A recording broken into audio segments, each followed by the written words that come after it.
and may or may not be present with separation, which is a definitive indicator of disease activity. Periimplantitis, in addition to all the symptoms of mucositis, also has progressive radiographic bone loss.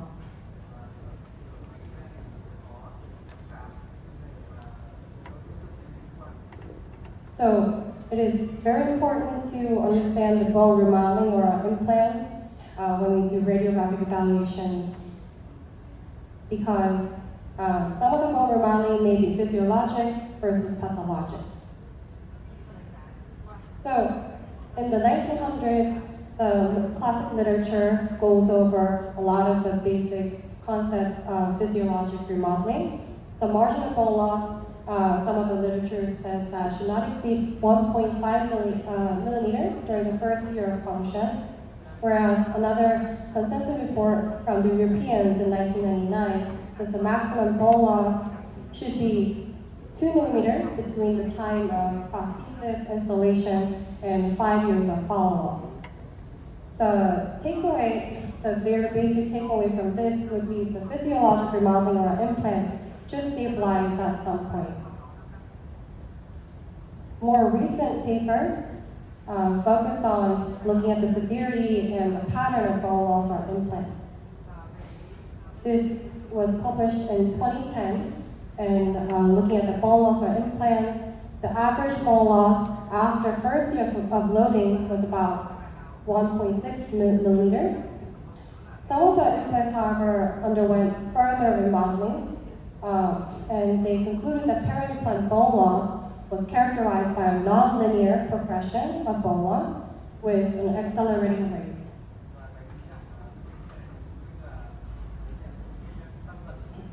They also found that the onset of peri-implantitis bone loss occurs mainly in the early stages, where the majority of cases occurring within the first 3 years of function.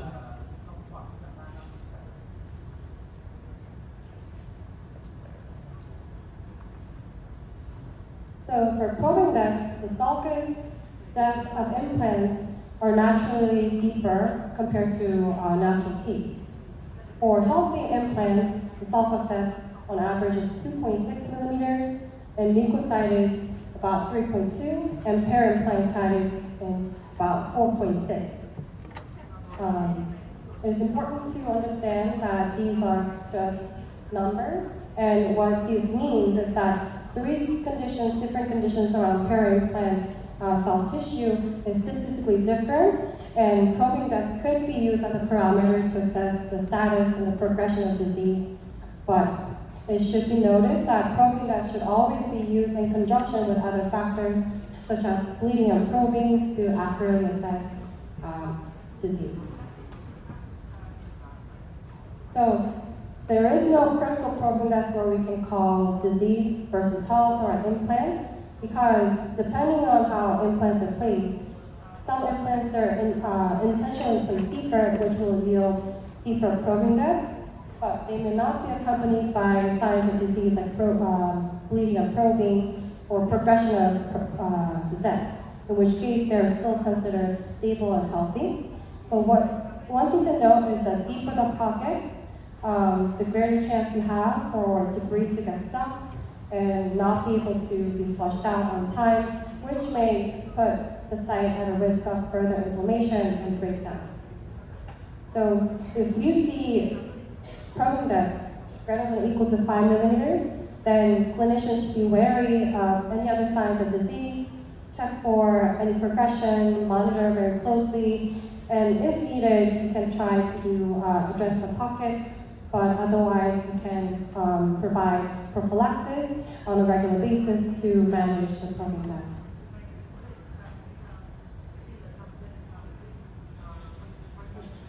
So next is with the keratinoid tissue, which was extensively discussed in the previous lectures.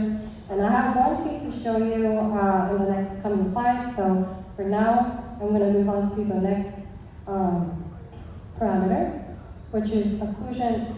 This was also extensively explained in the previous lectures yesterday.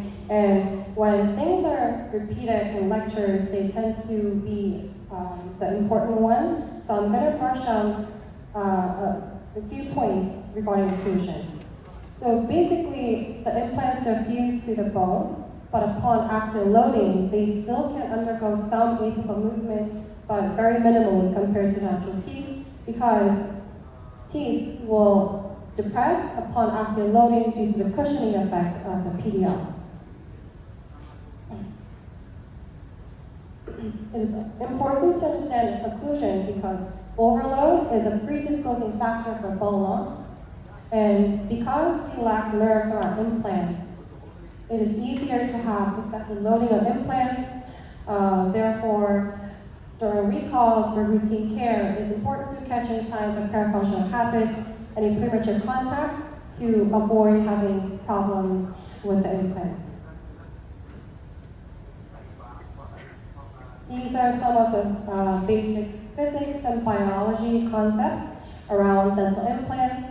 Cortical bone is the strongest in compression, not so much in shear, and premature contacts can cause lateral loading, which is not ideal because we want axial loading of implants.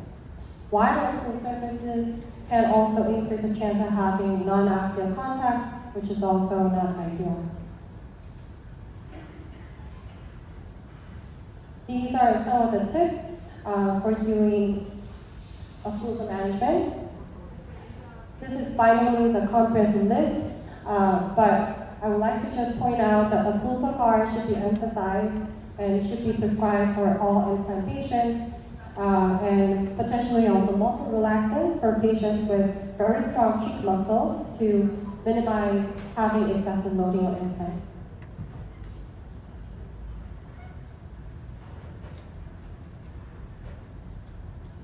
So here I would like to share with you one clinical case. This patient came in with a lot of caries, broken teeth, and endodontal lesions. You can also notice a collapsed spike. All the anterior maxillary teeth from canine to premolar on the left side, most of them presented with endodontal lesions, and they were non-restorable. So the plan for this patient was to first control the disease, remove the non-restorable teeth, establish a vertical dimension, and then potentially treat the patient with implant-supported fixed prosthesis. So on the day of the extraction, you can notice the buccal bone is pretty much intact for the most part. We packed allograft particulates, draped over with membrane, released the mucosa to achieve as much primary closure as possible. And while we let the bone heal, our prosthodontic department, the resident started working on establishing vertical, which we see on the lower right, with the posterior teeth restored currently with the PMMA, provisional crowns. And I would like to also point out on the lower left side, the patient was skeletally class 3 to begin with, and the plan was to provide the patient with an FP3 hybrid restoration so we can give her a class 1 occlusion.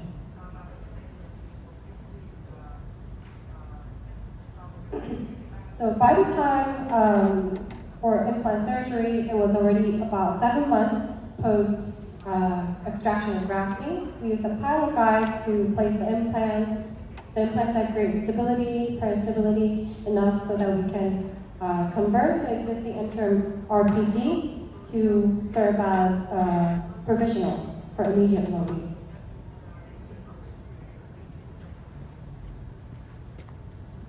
This is how the patient left at the time of surgery. It looks pretty clean. The patient's very happy. Unfortunately, when 3 months came around, we started to have some problems. The top x-rays are taken from the time of implant placement. The bottom is a 3 month follow-up. The x-ray angulations are definitely different from the top to bottom, but what we can notice is some bone remodeling, bone loss around the canine positions of the implants at the bottom. These were taken in a different department by a different resident, and I have yet to see the patient for a follow-up in person, but therefore there can be many reasons for this bone loss, but if we can go back to the clinical photos, One potential cause for this complication could be mismanagement of occlusion. Since the patient was initially class 3, she could have had a habit of protruding her mandible forward, causing excessive loading on the canines, and the canine and the palatal aspect could have been a little bit too steep for the patient, considering her skeletal anatomy. Also, what I've noticed is that patient is still on the PMMA temporary crowns in the posterior teeth, and she was not given an occlusal guard yet. So, in all, it could be possible that the PMMA crowns were worn down over a couple months of healing. Patient may have lost the vertical again, causing premature contact with the canines, leading to bone loss. So in a few weeks, I'm going to see the patient for a follow-up to figure out what exactly was the problem. But what I would like to point out here is that we have to consider many different aspects of treatments, including implants, restoration, provisional restoration, and other parameters like occlusion, in order to make sure that our treatment is successful. So the last parameter that I would like to point out is mobility of implants. This indicates that there's a problem with osseointegration, there's a late sign of disease, and your implant, unfortunately, will be lost in the future. So for long-term success of implants, obviously you need accurate implant planning, and it's important to maintain dimensions of the soft tissue and hard tissue on implants so that they're protected in an ideal scenario to prevent further complications of the implant. You also need to educate the patient so they know how to maintain, have a good home care, in addition to providing regular professional prophylaxis at the office. Recall intervals should be personalized to each individual's needs based on their medical, dental history, as well as behavioral habits.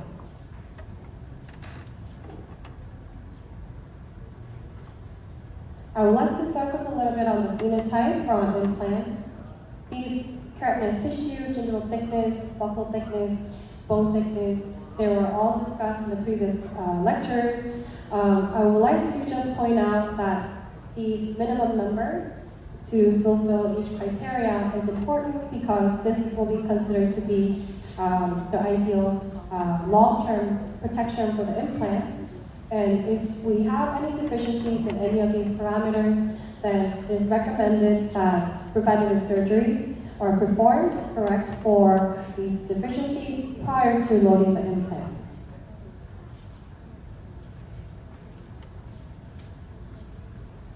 For keratinized tissue, like Dr. T.J. Wong mentioned during his lecture, it is still controversial whether you really need the 2 millimeters of keratinized tissue. However, it is undeniable that KT ensures better hygiene, better stability of both soft and hard tissue, and decreases the risk of recession.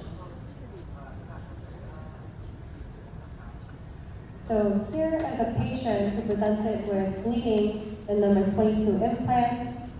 We can notice spontaneous bleeding, lack of keratinized tissue, sub-implant collar, the gray is showing through, indicating that there is already some bone loss. First was we provided phase 1. 4 weeks after implant maintenance, patient came back still with plaque accumulating in the gingival margin, and patient still complained about discomfort.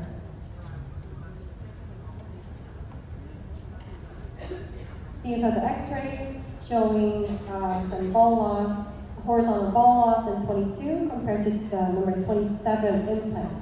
These were placed about 8 years ago, so this amount of bone loss is not too bad from certain perspectives, but it is true that the difference is very clear between the 2 implants, and this is a perfect scenario to describe the need for keratin tissue when the plaque control is absent. That minimum KT will serve as better protection for the implants and a better seal around the implants to prevent further soft tissue irritation, and bone loss. So patient education is critical as well as reinforcing hygiene at every recall visit.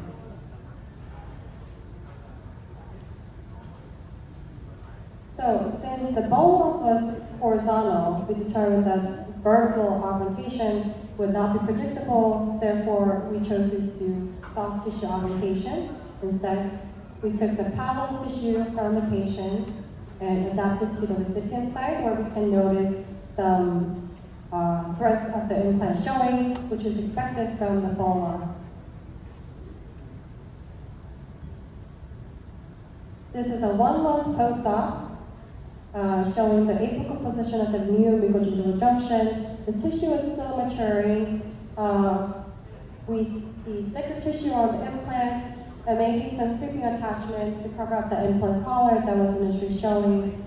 And most of all, patient feels no discomfort. And we know that attached thicker tissue on implants will serve as better protection for the implants for the long term.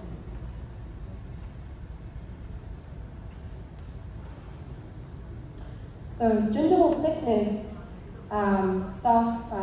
thin phenotype is also a risk factor for gingival recession. And the last thing you want on your implants is recession of implants. So just like KT, it is always better to treat before problems occurs. So preventive surgery for thickening the gum tissue can be considered before you load the implant. Here, the patient is a generalized recession patient. She has black triangles present everywhere, a reduced periodontium, thin phenotype, and here what we chose to do is take the connective tissue graft from the palate, tuck it on the buccal flap, suture together to create a better contour, a thicker tissue on implants to prevent any sort of recession down the road. The buccal bone thickness is important because this is the first line of protection for the implants. The buccal bone dehiscence, buccally positioned implants, both are risk factors for peri-implant recession. And if you suspect any buccal bone resorption or thinness of the buccal bone, then it is always better to take some measures to thicken the bone before you see any signs of peri-implantitis. So here are 2 implants placed by a different provider about 5 months ago. We can notice thin gingival phenotype with the grayness of the implant showing through the buccal, with the mucogingival junction being at the crest of the bone, which means that there's some lack of connective tissue on the buccal side. And because the grayness is showing through, we can expect to see some bone loss around the implant. This is the X-ray showing more of that bone loss, especially in number 19, the lower posterior implant.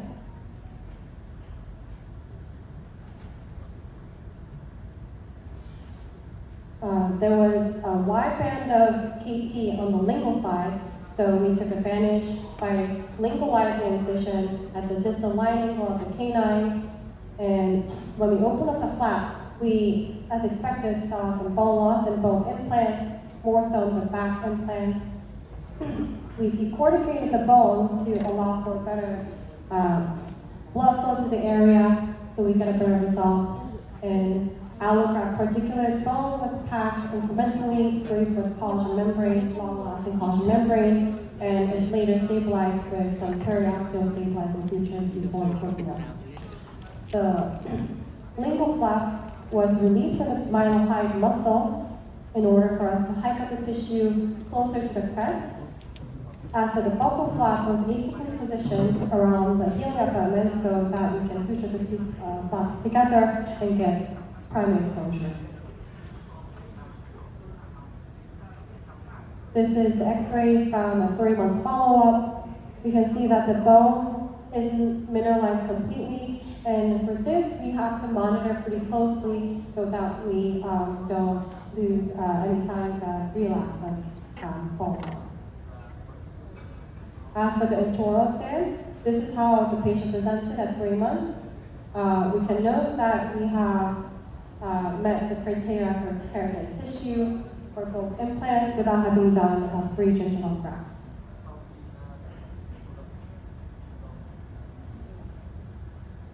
So the next few slides will focus on the supportive therapy for implants. Overall, patients who do not receive regular implant maintenance therapy have a prevalence of about 50% having mucositis, and they also have an 11-fold higher chance of developing periimplantitis. In periodontally healthy patients, compliance to regular maintenance does not really affect their gum health. However, patients with moderate to severe periimplantitis they have higher plaque scores and higher chance of having implant loss down the road.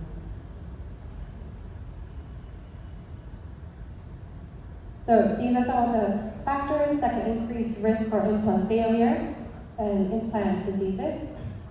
Diabetes, oral hygiene, smoking, and history of periodontitis is the most well-documented factor out of all of these.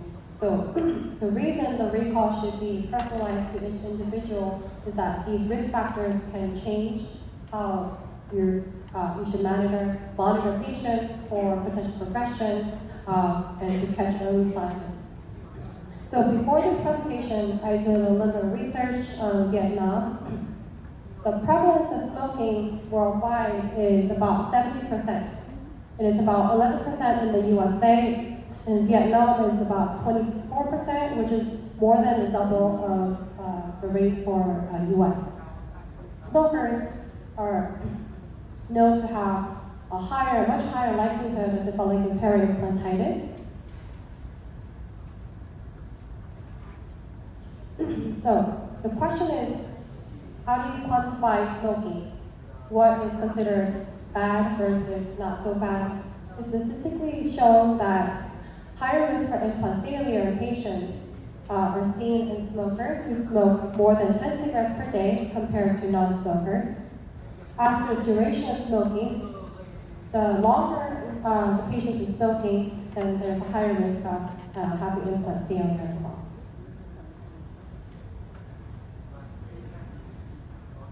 This is a list of effects of smoking on oral health. I'm not going to read off every single one, but the key point is that it accelerates alveolar bone loss, increases the amount of pathogenic bacteria, increases the risk for developing diseases. And also, an interesting thing to note is that it also increases the formation of advanced glycation end products, which is commonly seen in diabetic patients in their soft tissue, and they hinder causing delayed wound healing. So, a patient might ask, if I quit smoking, will this get better? So, the risk of periimplant diseases might be comparable in subjects who quit for more than 21 years compared to people who have never smoked before. This is a little bit different from natural teeth, where a paper published about 4 years ago suggests that the risk of tooth loss in former smokers is comparable to that observed in never smokers after having quit smoking for 15 years. So in general, a reasonable interval for maintenance therapy is 5 to 6 months for people with low risk, people with healthy gum tissue on implants. However, people with risk factors such as periodontitis or a history of periodontitis, it is necessary to shorten the interval to 3-4 months.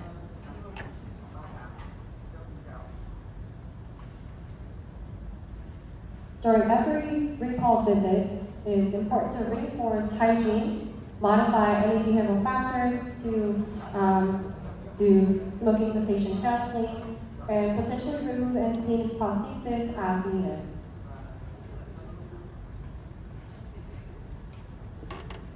For mechanical debridement, this can be done with or without the adjunctive use of antiseptic rinses. It is effective only if the patient is able to maintain adequate home care. There has been no real additive benefits suggested by literature observed with the usage of cohexidine rinses, irrigation gels, and glycine powder air polishing. The instruments listed on the bottom can all be used for implant maintenance. I personally don't have experience using carbon curettes, and plastic I find them a little bit too flimsy, and I hear that ultrasonic tips made up of plastic can also leave some plastic debris in the sockets, which could be a potential problem. So I find that titanium is a good one and it works really well. So, as a last note, I would like to emphasize that bone loss could be related to higher history of periodontitis. Susceptible patients with implants should be carefully monitored, and the onset and the progression of peri-implant diseases are different from periodontitis. Therefore, clinicians should have an enhanced awareness of the risk and should structure and tailor the recall protocol based on the patient's individual needs. And that's my last slide, and thank you for your attention.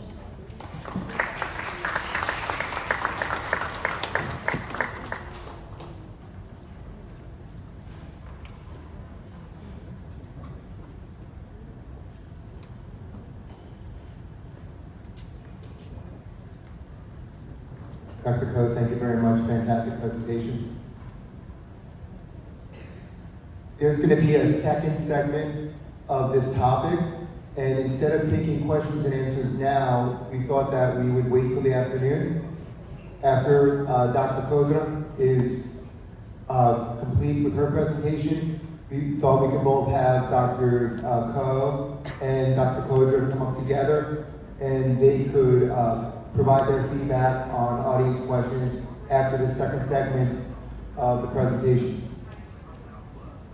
So, we're a little bit early.